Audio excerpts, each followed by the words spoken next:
안녕하세요. 저는 한 집의 며느리로 벌써 10년 이상을 살고 있는 40대 여성입니다.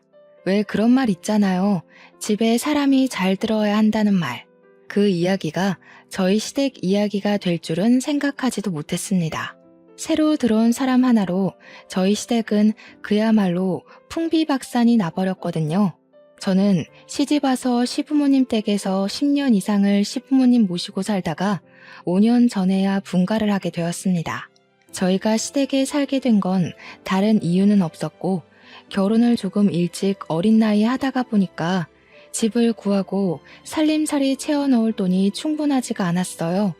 시댁은 주택에 살고 계셨고 때마침 2층에 세입자가 나가서 저희가 대신 들어가 산다고 하며 시댁에 얹혀 살게 된 거죠. 그렇게 시부모님 댁에 얹혀 살게 되니 월세도 아끼고 처음에는 좋았던 것 같아요. 아이들이 태어나니 일을 다니면서도 맡아줄 사람이 있다는 든든함도 있고 말입니다. 저희 남편에게는 결혼하지 않은 형이 있었어요. 정확히 말하면 남편은 둘째 아들인 거죠. 아주버님은 40대 중반이 되어가도 결혼을 하지 않고 계셨어요. 맞서는 부지런히 보시는 것 같은데 인연이 아닌 건지 아니면 여자를 너무 고르시는 것인지 오랜 시간 동안 인연이 나타나지 않았어요.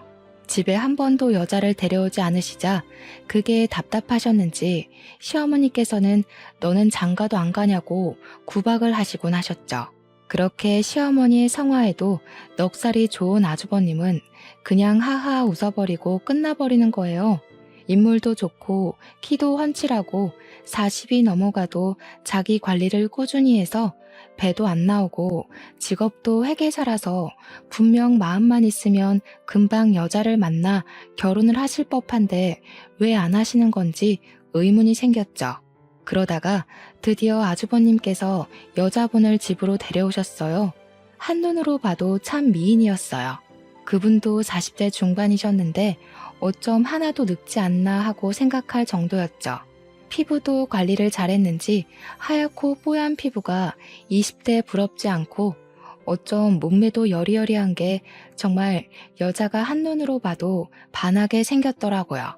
비단 같은 검은 머리를 야무지게 틀어올려 깔끔해 보이는 인상에 붉은 입술, 붉은 매니큐어를 칠했어도 사람이 쉬어 보이지 않고 오히려 고급스러워 보이는 사람이었어요. 그러기 쉽지 않은데 말이죠. 저는 예비 형님을 보고 저 사람 정말 귀티가 난다고 생각했죠. 잘 꾸미고 감각이 있어 보이는 그런 여자였어요. 집으로 들어오며 아주버님과 예비 형님은 시부모님께 인사를 드렸어요. 어머니, 제가 사랑하는 사람을 데리고 왔어요. 이 사람이랑 결혼하고 싶어요. 허락해 주세요.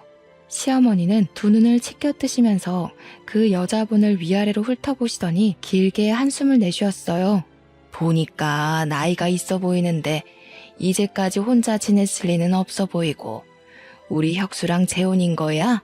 혹시 자식이 있거나 하는 건 아니지? 여자분은 다소곳하게 앉아 고개를 내리깔고 있었어요. 그리고 두 손을 무릎 위에 포개었죠. 그 모습도 얼마나 청순해 보이던지. 네, 재혼입니다. 사실 2번 사별했어요. 첫 번째는 사고였고 2번째 남편은 병사를 했습니다. 두 사람 사이에 자식은 없었어요. 그 예비 형님은 차분하게 시어머니의 말에 대답했죠. 뭐야, 한 번도 아니고 2번이나? 그것도 사별이라니 말도 안 된다. 혁수야, 너는 무슨 이런 애를 데리고 왔냐, 어? 남편을 2번이나 잡아먹은 여자랑 결혼이라니 말도 안 된다. 난 절대 결혼 허락 못한다. 네가 이제껏 이런 여자 만나라고 너를 공부시키고 장가를 안 보냈냐? 당장 헤어져. 시어머니는 두 눈을 크게 뜨고 소리를 버럭 내지르셨죠. 시부모님 앞에 앉은 예비 형님은 고개를 떨구고 눈물을 뚝뚝 떨어뜨리며 울었어요. 저도 남편을 2번 잃었다는 소리에 깜짝 놀랐습니다. 미인 당명이라더니 정말 저 여자를 두고 하는 말인가 싶었죠. 왜 미인은 팔자가 사납고 병약하다고 하잖아요. 아주버님은 예비 형님의 어깨를 꽉 잡고 시어머니께 말을 하시더라고요. 어머니, 무슨 말을 그렇게 하세요? 제가 사랑하는 사람입니다. 남편들 죽은 게 다 이 사람 탓이라고 말하는 거예요? 어떻게 그렇게 말을 할 수가 있으십니까? 제가 이런 모습 보여주려고 이 사람을 이곳까지 데려온 줄 아세요? 저는 생전 처음으로 아주버님이 어머님께 큰 소리치는 모습을 보았습니다. 그 정도로 그 예비 형님을 사랑했던 거겠죠. 어머님 말씀이 정말 다 맞아요. 저도 제가 남편 잡아먹은 것 같아 다시는 결혼을 하지 않겠다고 다짐하고 다짐했습니다. 그런데 혁수 씨를 만나고 깊이 사랑하면서 이 남자면 남은 평생을 다시 시작해도 되지 않을까 그런 생각까지 해버렸어요. 처음엔 결혼은 안 된다고 그냥 만남만 가지자고 약속했는데 어쩌다 보니 이곳까지 와버렸네요. 정말 죄송합니다, 어머니. 자네가 알고 있다니 참말로 다행이네. 알면 우리 혁수랑 헤어져. 또 다른 사람 명줄 재촉하지 말고 그런 팔자는 평생 혼자 살아야 맞는 거야. 다시 결혼하다니 그건 자네 욕심이네. 아주버님은 시어머니의 말을 듣더니 그 여자의 팔을 잡아 일으켜 세우며 두 눈을 크게 떴어요. 어머니, 이 사람 며느리로 안 받아들이시면 저도 이제 아들로 안 받아들이는 거로 생각하고 이제 집에 찾아오지 않겠습니다. 제가 사랑하는 사람 처음으로 데려왔는데 이렇게 취급받는 거 더 이상 보지 못하겠네요. 그렇게 말하며 그 여자의 손을 잡고 집을 박차고 나가버리는 겁니다. 아이고, 저 녀석 봐라. 이 어미는 눈에도 안 뵈는가 봐. 어떻게 저런 말을 입 밖으로 내뱉을 수가 있다니? 응? 내가 이런 꼴을 보려고 이제껏 너를 밥 먹이고 공들여 키운 줄 알아? 이 망할 놈의 자식아. 저도 이렇게 강하게 나오는 아주버님의 모습을 처음 봤는데 어머님 또한 많이 놀라셨겠죠. 시어머님은 자식이 되어서 시어머니의 속을 이렇게도 몰라준다면서 바닥을 치시면서 대성통곡을 하고 한마디로 집안이 쑥대밭이 되었죠. 그런데 시아버지의 반응이 더 어머니를 속상하게 만들었습니다. 아니, 당신은 자식이 평생 처음 사랑한다는 여자랑 결혼한다고 데리고 왔는데 그렇게 말하면서 사람이 살다 보면 이런 일 저런 일 다 겪으면서 사는 거지. 남편을 2번이나 잃었으면 아이고 고생했다. 품어주지 못할 망정. 이렇게 문전박대를 하면 되겠냐고. 어머님은 시아버지의 말에 기가 막혔는지 두 눈을 크게 뜨셨어요. 아니, 당신은 그게 말이라고 하는 거야? 옛날 어른들이 하는 말 하나도 틀린 것 없어. 집안에 사람 하나 잘못 들이면 집이 망하는 거라고. 이 집이 망조가 되려고 일어나 당신까지 왜 이래? 자식이 잘못된 길로 가면 버선발로 막아서야지. 아버지가 되어서 아들 망하라고 구슬하네. 당신이 그러니까 고약한 노인의 소리를 듣는 거야. 당신이 오늘만 그래? 평소에도 작은 애한테 하는 거 봐봐. 내가 이런 말 안 하게 생겼나? 그냥 사람 하나 잡으라고 길을 쓰고 막아서는 거 내가 모를 줄 알아? 그냥 잘됐다고 축하는 못할 망정. 이러다가 평생 장가 안 간다고 해봐. 또 그 꼴은 못 봐서 애를 달달 볶을 거면서. 에이. 아버님이 자리에서 일어나서 방으로 들어가시자 어머님은 다시 바닥을 손바닥으로 내리치며 다시 통곡하셨어요. 사실 시어머니는 모시기 쉬운 성격은 아니셨어요. 깐깐하고 까탈스러워서 제가 조금만 잘못해도 쥐잡듯이 잡는 성격이시라 저도 시댁 사는 내내 꽤 고생했거든요. 그때마다 시아버지께서 대신 미안하다, 저 사람이 원래 좀 성격이 고약하다 하면서 저를 다독이셨죠. 그래서 저는 속으로 그 여자분이 시댁으로 시집을 오면 고생 꽤 하겠다고 생각했어요. 저도 처음에 시집 올 때 마음에 안 들어 하셨는데 저보다 더 못한 며느리 자리가 들어왔으니 성에 안 차시겠죠. 거기다가 아주버님은 시어머니의 인생의 자랑거리였고 평소에도 꼭 좋은 집에 장가를 보내겠다고 동네에 소문을 내셨던지라 예비 형님의 앞길이 훤했습니다. 아주버님은 시아버지의 든든한 지원 아래 드디어 그분과 결혼을 하시게 되었어요. 시어머니는 마땅치 않았지만 귀한 장남이 집에 찾아오지 않겠다며 윽박을 지르기도 했고, 시아버지도 아들 앞길 막지 말라며 타박한 탓에 시어머니의 화는 조금 누그러지셨어요. 그 후로 형님을 대하는 태도가 아주 좋아지셨죠. 그런데 황당한 사건은 두 분이 결혼한 지 한 달이 지난 시점에 일어났습니다.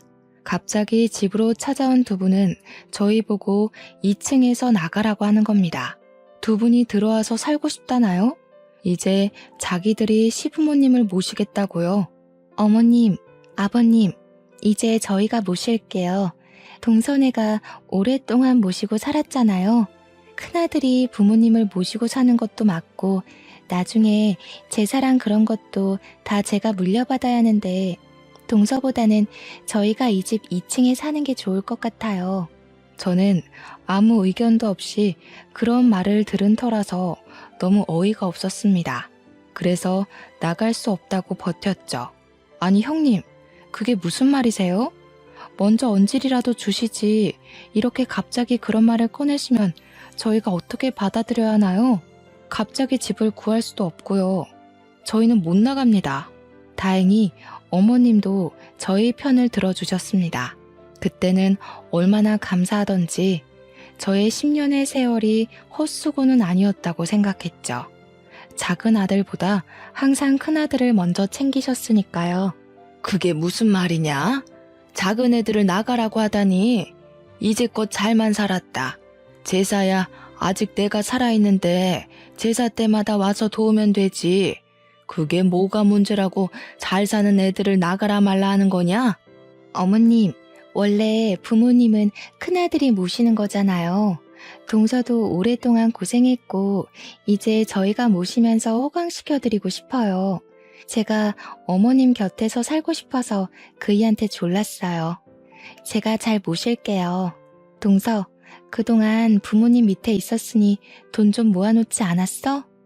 동서 성격에 헤프게 사용하지도 않았을 것 같은데 그 돈이면 작은 아파트라도 나가서 살아.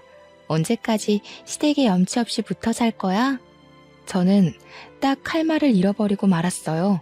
물론 저희도 분가하려고 청약을 들어놓은 것도 있기도 했지만 이렇게 갑작스럽게 쫓겨나듯이 나갈 줄은 생각하지 못했죠. 저는 당황해서 시아버지와 시어머니를 번갈아서 쳐다보았어요. 그런데 시아버지께서 저희 보고 나가라고 하시는 겁니다. 그래, 그나기 말이 다 맞다. 시부모는 그나들이 모시는 게 맞지. 작은 아기 너는 직장 다니니 어차피 집안일도 많이 못할 거잖니. 이제 큰아기가 다 꾸려서 하고 싶다니까 그렇게 하라고 했다. 빨리 집 얻어서 나가거라. 이미 형님이 아버님과 말을 끝내놓은 상태더라고요.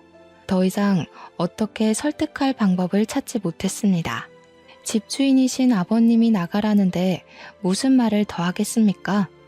저희는 그렇게 10년 넘게 살았던 집에서 쫓겨나듯 나와야 했어요.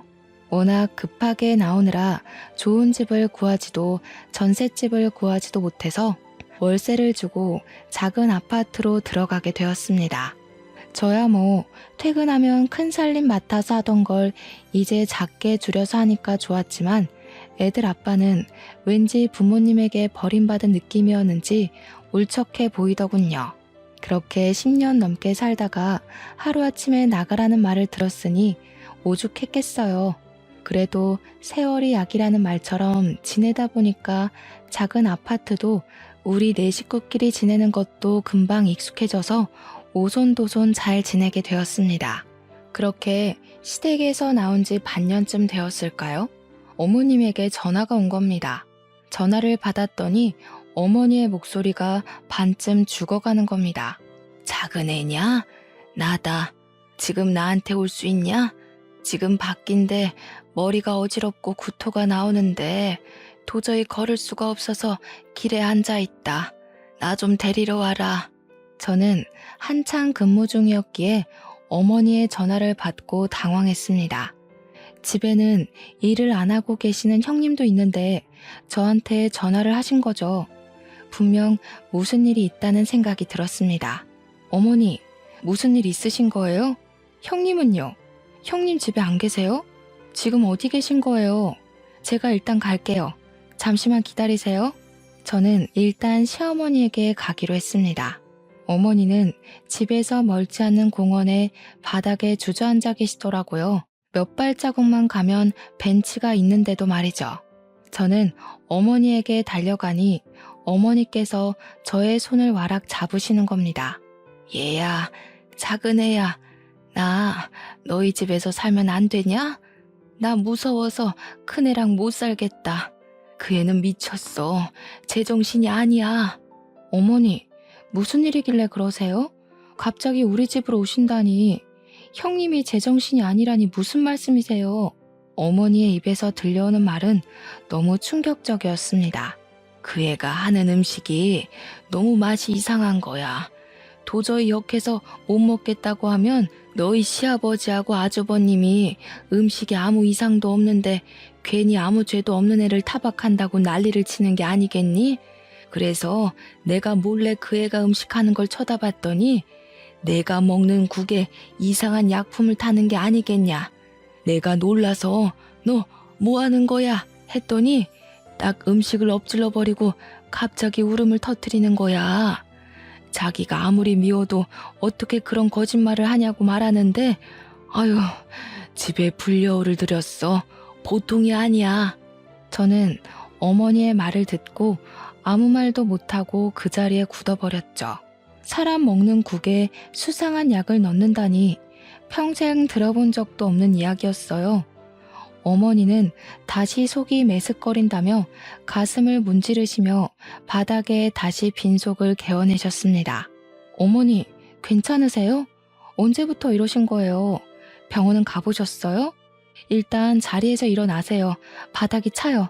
잠시 있다가 저희 집으로 가요. 저는 어머니를 일으켜 옆에 벤치로 가서 앉혀드리고 등을 두드렸습니다. 안 되겠다. 아무래도 이대로 있다가는 다들 그년 손에 죽겠어. 작은 애야, 혹시 핸드폰으로 녹음이나 사진 어떻게 찍냐? 그년의 본색을 내 손으로 밝혀내야겠어. 저는 어머니의 핸드폰으로 녹음 기능과 동영상 촬영 기능을 알려드렸습니다. 워낙 어머님의 성격을 잘 알고 있었기에 형님의 트집을 잡기 위해 그런다고 생각했죠. 저도 처음에 실수로 참기름 대신에 들기름을 넣었다고 얼마나 크게 혼이 났던지 어머님이 형님에 대한 분노가 넘치는 거로 생각했습니다. 아직도 속이 힘드신지 몸을 잘 가누지를 못하더라고요. 이제 어머님도 연세가 있으시니 혹시 치매기가 있나 걱정도 되었죠. 병원으로 가자고 몇 번 이야기를 했지만 어머니는 집으로 가시겠다고 하시더군요. 어쩔 수 없이 어머님을 모시고 시댁으로 향했습니다. 시댁 문을 열고 들어가자 형님이 달려오시며 시어머니를 부축했습니다. 어머님은 자신을 부축하는 형님의 손을 탁 하고 쳐내셨어요. 너는 내 몸에 손도 대지 마라. 네가 손만 닿아도 징그럽다. 소름 끼쳐. 저리 가. 어머님이 두 눈을 부릅뜨고 있어도 형님은 어머니의 손을 꽉 잡는 겁니다. 아이, 어머님, 또 왜 그러세요? 제가 그렇게도 싫으세요? 어머님이 좋아하는 양념게장까지 해놓고 어머님 오시길 기다렸어요. 동서도 온 김에 밥 먹고 가, 응? 서방님도 이쪽으로 오시라고 하고. 저는 웃으며 말하는 형님을 보고 어머님의 생각이 기우라고 생각했습니다. 정말 형님이 어머님이 미워서 음식에 약까지 탈 정도면 이렇게 살갑게 굴겠나 하는 생각이 들었죠. 어머님은 저와 살 때도 자주 네가 나를 죽이려고 이렇게 만들었지? 내가 맘에 안 들면 말로 해라. 이런 소리를 몇 번이나 들었거든요.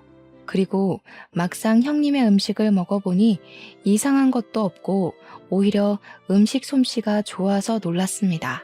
어머님은 괜히 형님이 마음에 안 들면 생트집을 잡으시는 거였죠. 제가 있는데도 어머님은 음식이 마음에 안 든다, 왜 이렇게 맛이 없냐 하면서 괴롭히니 형님이 제대로 식사를 못할 정도였습니다. 사람이 얼마나 미우면 저렇게까지 하나 생각하고 저는 남편과 집으로 돌아왔습니다. 그렇게 며칠을 보내다 어머님이 쓰러졌다고 형님에게 전화가 오는 겁니다. 저희는 급히 병원으로 달려갔습니다. 형님은 병원 의자에 앉아 울고 계셨어요. 두 눈은 새빨개지고 손발은 벌벌 떨고 있는 겁니다. 형님, 도대체 어떻게 된 거예요? 어머님이 갑자기 왜 쓰러지신 거예요? 머리를 다쳤다고 들었는데 무슨 일이 있던 거예요? 동서, 그게 내가 점심을 준비하고 있는데 미역국을 끓였거든. 근데 또 어머님이 국에 뭐를 타는 거 아니냐고 또 한 소리를 하시더라고. 아니라고 하는데 어머님이 국을 그대로 바닥에 엎어버리시는 거야. 뭐 항상 있는 일이니까 하고 치우려고 바닥에 숙였는데 부엌을 나서던 어머님께서 바닥에 뿌려진 미역을 밟고 넘어지면서 머리를 식탁에 부딪히셨어. 지금 검사하러 안으로 들어갔는데 안 나오셔. 나 너무 무서워. 저는 형님의 벌벌 떠는 손을 꽉 잡았습니다. 너무 걱정하지 마세요. 아유 참, 어머님도 좀 적당히 구박 좀 하시지. 어쩌면 그러실까요? 며칠 전에도 그러시더니 괜찮으실 거예요. 그때 병원 의사가 나오며 어머님의 상태에 관해 이야기를 해주더군요. 어머님께서는 식탁에 머리를 부딪히시며 뇌진탕에 오신 것 같은데 검사를 하니까 뇌가 일반인보다 많이 부어 계시더라고요. 왜 부었는지 지금 원인을 파악하고 있는데 발견이 늦어서 조금 힘들 것 같습니다. 뇌부종이 심하셔서 뇌세포가 많이 파괴되셨어요. 의식 저하를 피할 수가 없을 것 같습니다. 형님은 그대로 바닥에 주저앉으며 눈물을 흘리셨어요. 자신이 어머님을 잘못 모셔서 이렇게 된 거라고 그러더라고요. 가족 모두 형님을 위로해드리고 일반 병실로 옮기는 어머님을 보러 갔습니다.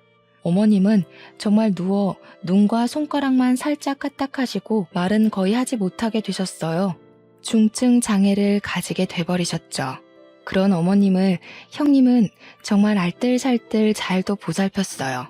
어머님의 몸을 주물러드리고 하루도 빼놓지 않고 산책을 시키고 누워만 있는 어머님이 자주 목욕을 못하니 물수건으로 몸을 닦아내며 자꾸 말을 시키더라고요. 어머니, 오늘 기분은 괜찮으세요? 오늘 날씨가 쨍한 게 너무 좋은데 우리 휠체어 타고 산책이라도 하러 나갈까요? 형님이 그렇게 정성스럽게 돌보는데도 어머님은 손을 좌우로 저으며 싫다고 우시는 겁니다. 저는 고개를 갸웃거리며 형님을 바라보았어요.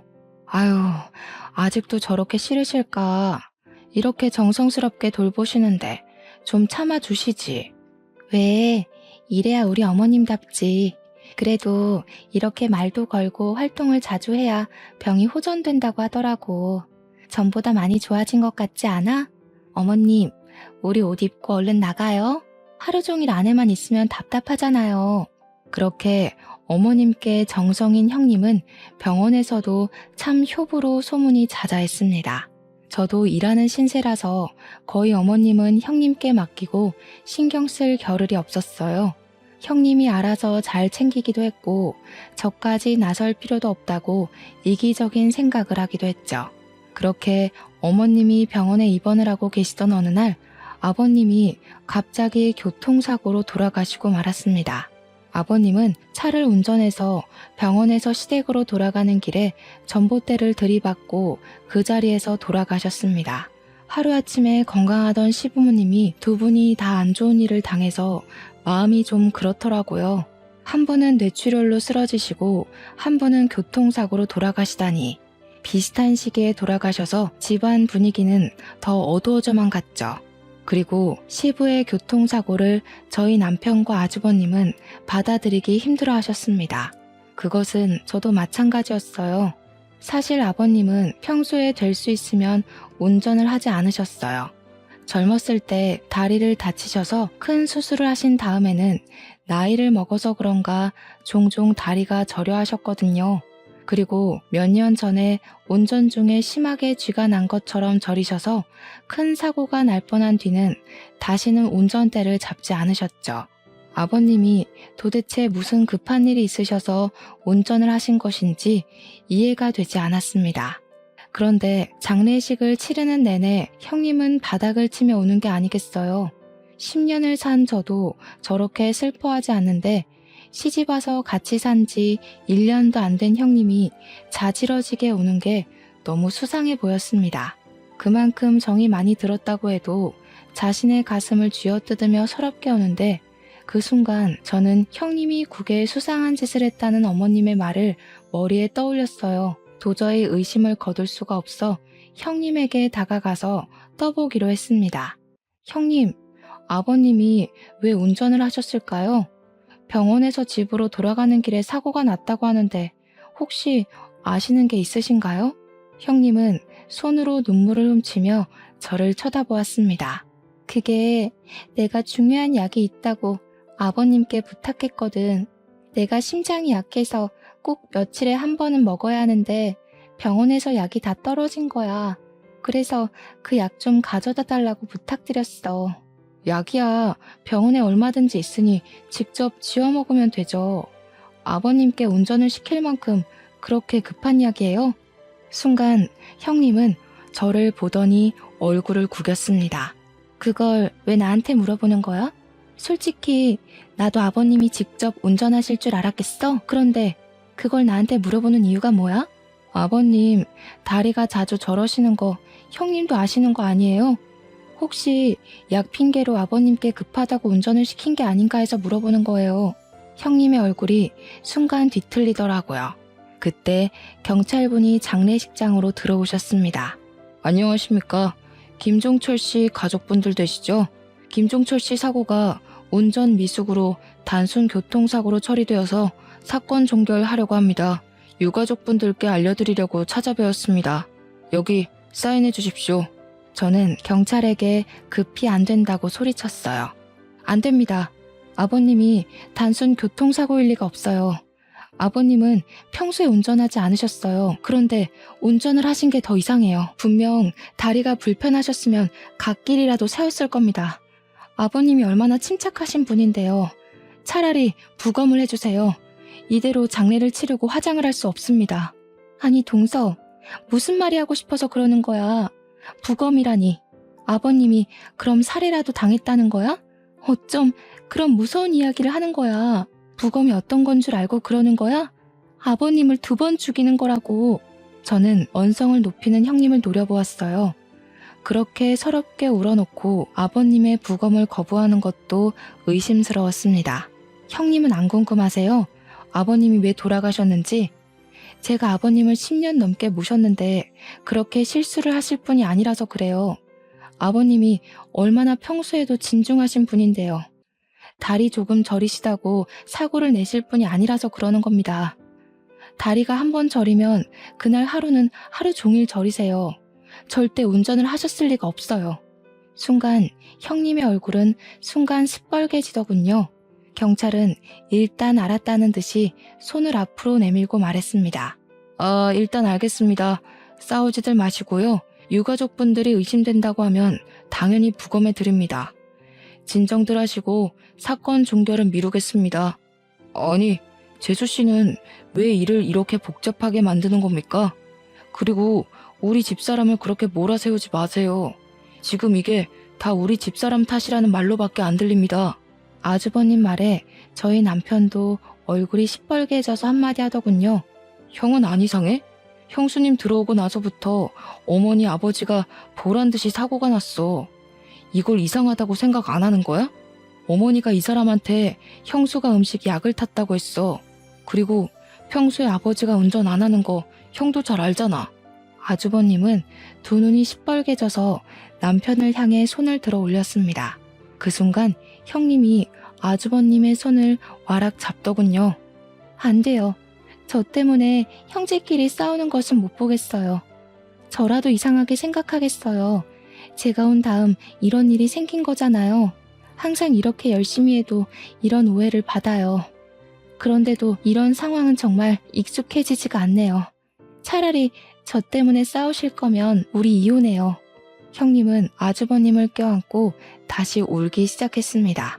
아주버님은 우리 둘을 노려보며 형님을 토닥이셨죠. 그 모습을 보는데 정말 형님 엉덩이에 꼬리 9개가 보이는 것 같았죠. 어머님 말대로 불려우가 틀림없다는 생각이 들었습니다.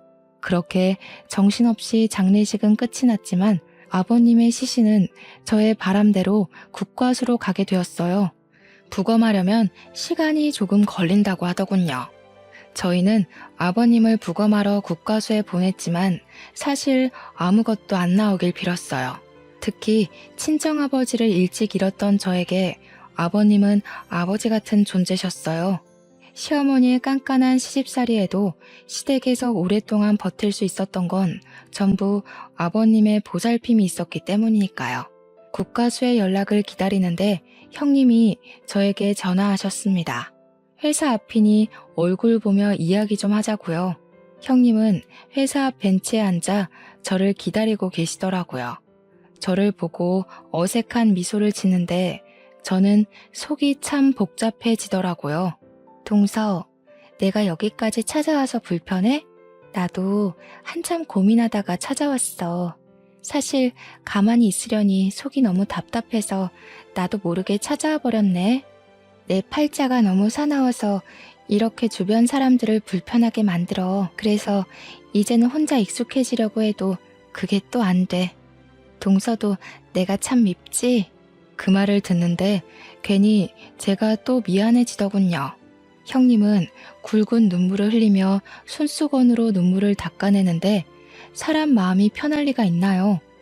어머님 아버님이 나이가 드시니 괜히 고집도 세지고 평소에 하지 않던 일을 할 수 있는 건데 내가 너무 사람을 몰아세운 건 아닌가 하는 마음이 드는 겁니다.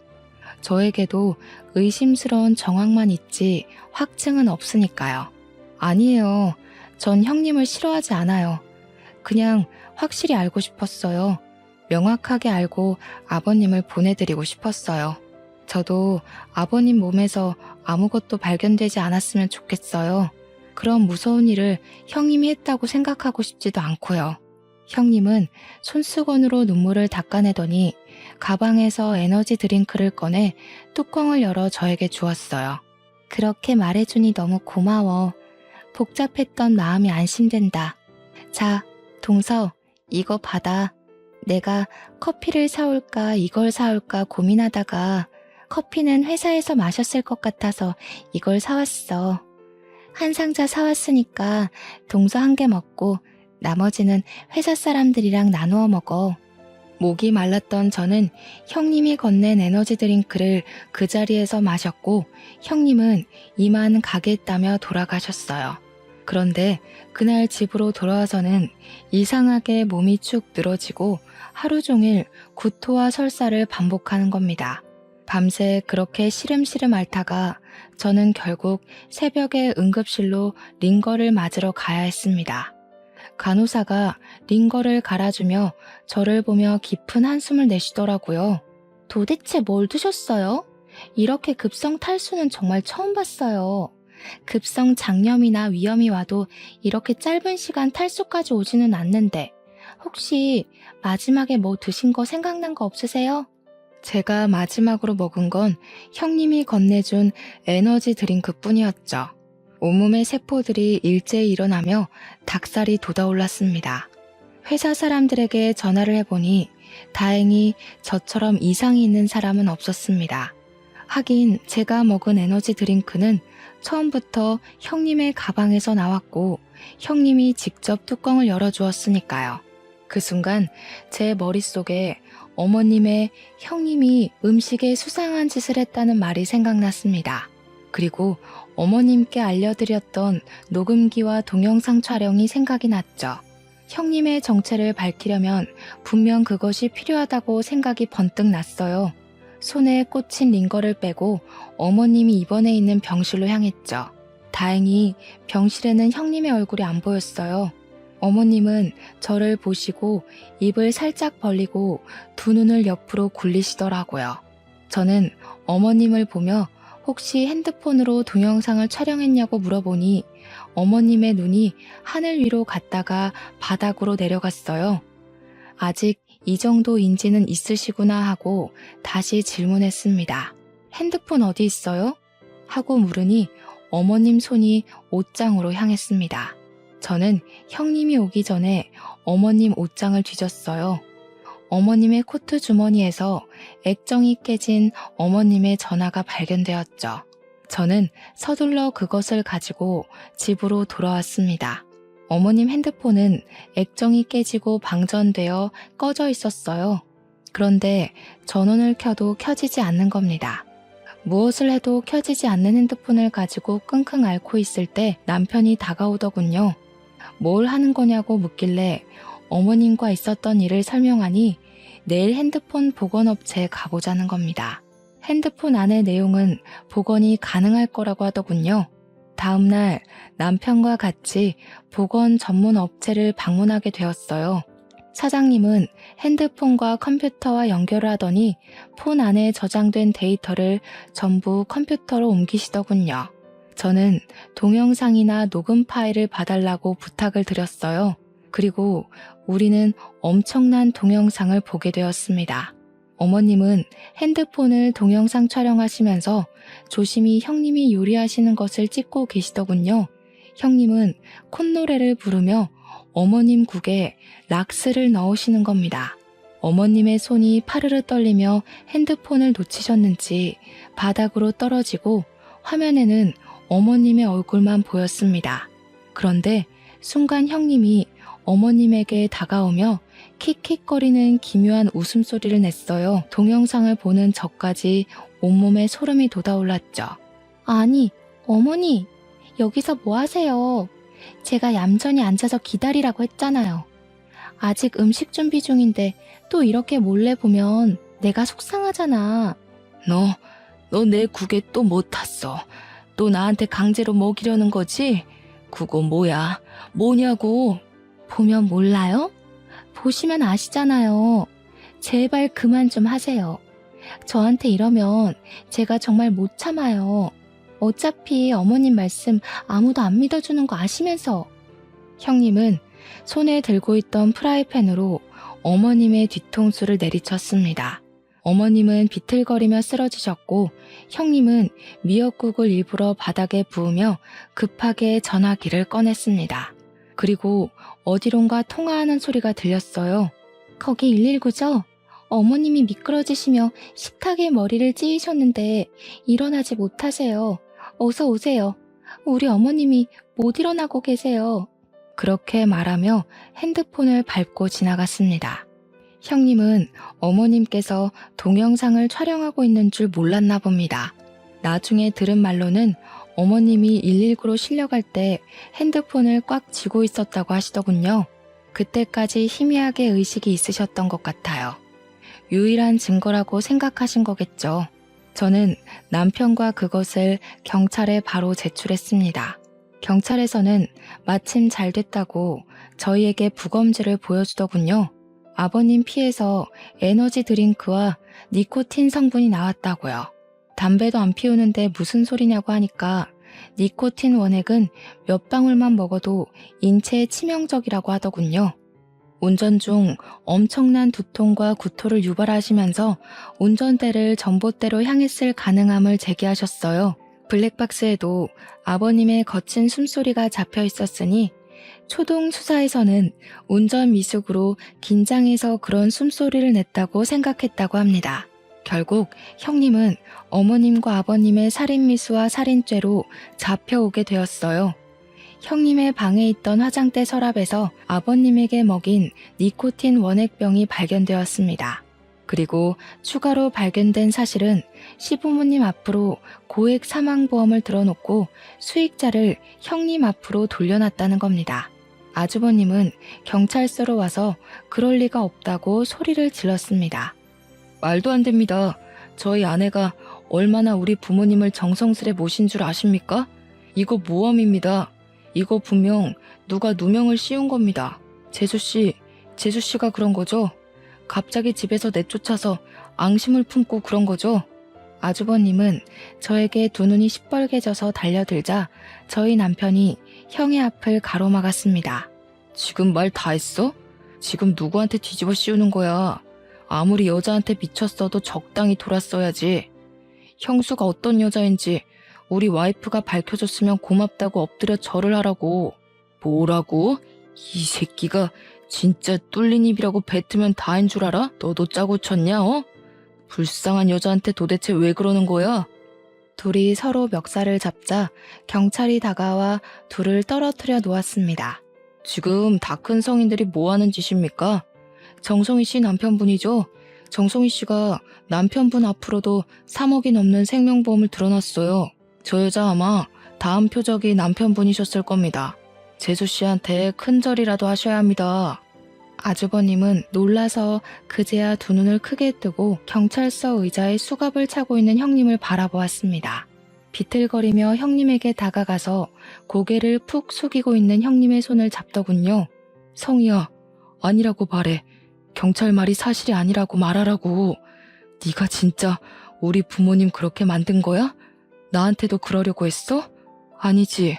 아니라고 어서 말해. 처음부터 이러려고 나한테 접근한 거야?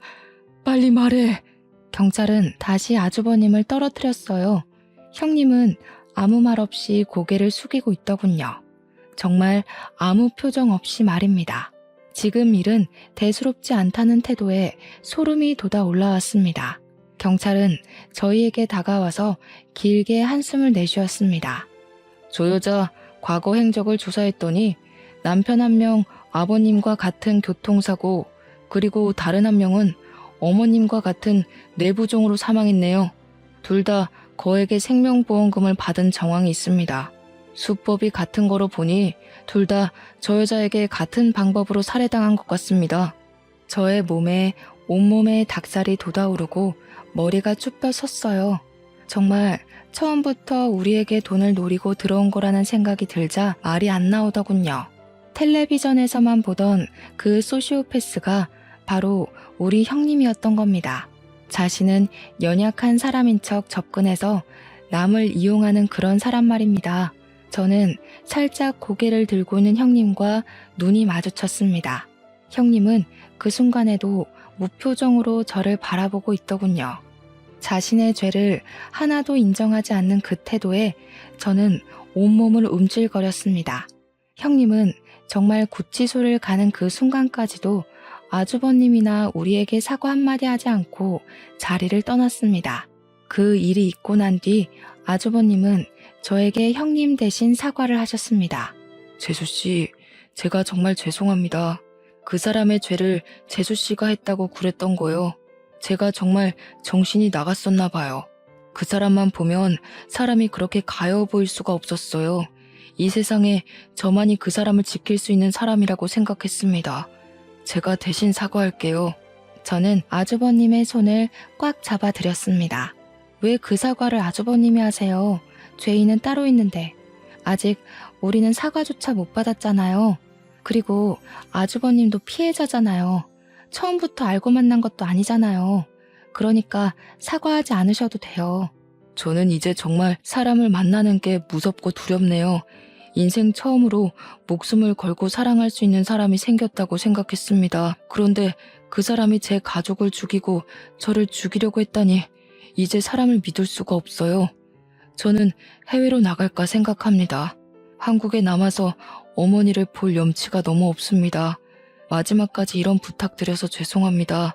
저희 어머니 부탁 좀 드려도 될까요? 저는 고개를 끄덕였습니다. 가장 믿어야 할 사람한테 당한 배신이니 그 마음이 오죽할까요? 아주버님은 정말 몇 달 후에 외국으로 짐가방 하나 들고 떠나버렸습니다. 저희 형님은 전 남편들의 살인죄도 인정되어 가석방 없는 무기징역을 선고받았습니다. 영원히 사회와 격리된 채 그곳에서 살아야 하는 거죠. 참 한 가족을 풍비박산 내놓고도 같은 하늘 아래 숨을 쉬고 살아야 한다고 생각하니 아직도 소름이 돋아요. 저희 어머님은 요양원으로 모셨습니다. 아직도 눈동자를 힘겹게 굴리고 손가락을 간신히 움직여서 의사 표현을 하세요. 가끔은 저를 보면서 어린애처럼 엉엉 우시기도 하는데 마음이 찢어질 만큼 가여웠습니다. 어떨 때는 그런 어머님을 보면 남은 생을 그렇게 장애를 가지고 살아남은 어머님이 행운인지 아무것도 모르고 세상을 떠나버린 아버님이 행운인지 헷갈릴 때가 있어요. 저희는 시부모님의 집을 팔고 다른 곳으로 이사를 했습니다. 추억이 많은 집이지만 그만큼 아픔도 많았던 집이니까요. 이렇게 한다고 남은 상처가 지워지지 않겠지만 그래도 마음은 한결 편하더군요. 저의 사연은 여기까지입니다. 텔레비전에 보니 우리 주위에 쉽게 숨어있는 게 소시오패스라고 하더군요. 사이코패스와 다르게 범죄에 대해 인지를 하면서 자신의 이익을 위해 남을 이용한다고 하네요. 참 무서운 이야기죠. 그래도 너무 의심만 하는 세상은 되지 않길 바래요. 주위에 정말 서로를 도와주려고 노력하는 분들이 많다고 생각하니까요. 이만 긴 글을 줄이겠습니다.